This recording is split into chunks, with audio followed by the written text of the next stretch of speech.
তোমরা তো সবাই জেনেই গেছো আমি মায়ের বাড়িতে এসেছি কদিনকার জন্য থাকবো তাই। তো যাই হোক, আজকে মা আমাকে আবদার করেছে তুই আমাকে একটা জিনিস বানিয়ে খাবি।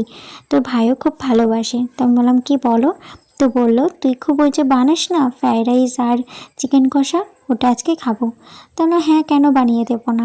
তো মা সব সবজি কিনে নিয়ে আসলো বাজার থেকে। আর যেহেতু অরিতেরও আজকে অফিস ছুটি রবিবার, তো আমাকে তারপরে বলেছিল অরিতেরও যেহেতু অফিস ছুটি থাকবে অরিতকেও বলিস আমাদের এখানে খাওয়া দাওয়া করে নিতে। তারপর আমি তো ওকে রাত্রেই বলে দিয়েছিলাম, মা যেহেতু কাল রাত্রির থেকে আমাকে বলছে। তারপর ওকে বলার পরে ও আজকে এসেছিল, যখন বলেছিলাম মা তোমাকে খাওয়ার জন্য বলছে, তখন ও বললো তাহলে কিন্তু চিকেনটা কিন্তু আমি নিয়ে যাব। তো ওকে অনেক কবার বারণ করেছিলাম, তারপরেও বলেছিল আমি নিয়ে যাব। তো বললাম ঠিক আছে তুমি নিয়ে এসো। তো মাকে বললাম তুমি যখন বাজার যাবে তখন কিন্তু তুমি চিকেন আনবে না, সবজি বাজার যেগুলো সেগুলো নিয়ে এসো, চিকেন কিন্তু অরিক নিয়ে আসবে। তো যেমন কথা তেমন কাজ, সকালবেলায় বর এসে চিকেনটা দিয়ে গেছে। আমি তখন স্নান করছিলাম, অরিতের সঙ্গে কিন্তু আমার দেখা হয়নি। তো চিকেনটা দিয়ে চলে গেছিলো আর বলছিল যে গাড়ি সার্ভিসিং করতে দিতে হবে, তার জন্য বেশিক্ষণও দাঁড়ায়নি, চলে গেছিলো। আর তারপরে তো আমি ব্লগ করেছিলাম, তোমাদের সঙ্গে শেয়ার করেছি, তোমরা তো দেখতেই পেয়েছিলে। স্নান টান করেছিলাম, ঘুম থেকে অনেক লেট হয়েছিল আমার উঠতে, যেহেতু কারেন্ট ছিল না।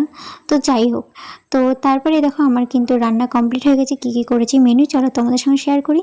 ফার্স্টেই দেখালাম আমি ফ্রাইড রাইসটা করেছি, সেটা দেখলেই তোমরা। আর এই দেখো এখানে ভাত করেছি, লাল শাক করেছি, মুসুরির ডাল করেছি, আর চিকেন কষা। আর কিছু রান্না করে নেব, এইগুলোই করেছি।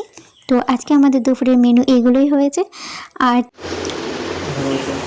কি ভালো হয়েছে বলো? ফ্রাইড রাইসটাও ভালো হয়েছে, মাংসটাও ভালো হয়েছে। সত্যি মন থেকে বলো। কিসমিসগুলো আমাকে সব তুলে দিচ্ছে। তোমরা তো ওর মুখ থেকে শুনে নিলে কেমন হয়েছে রান্না, জিজ্ঞেস করলাম। তো বললো ফ্রাইড রাইসটা খুব সুন্দর হয়েছে, চিকেনটা খুব সুন্দর হয়েছে, তাই বললো। আর ও যেহেতু কিশমিশ কাজু এগুলো খায় না, সব আমার পাতে এগুলো তুলে দিচ্ছিল।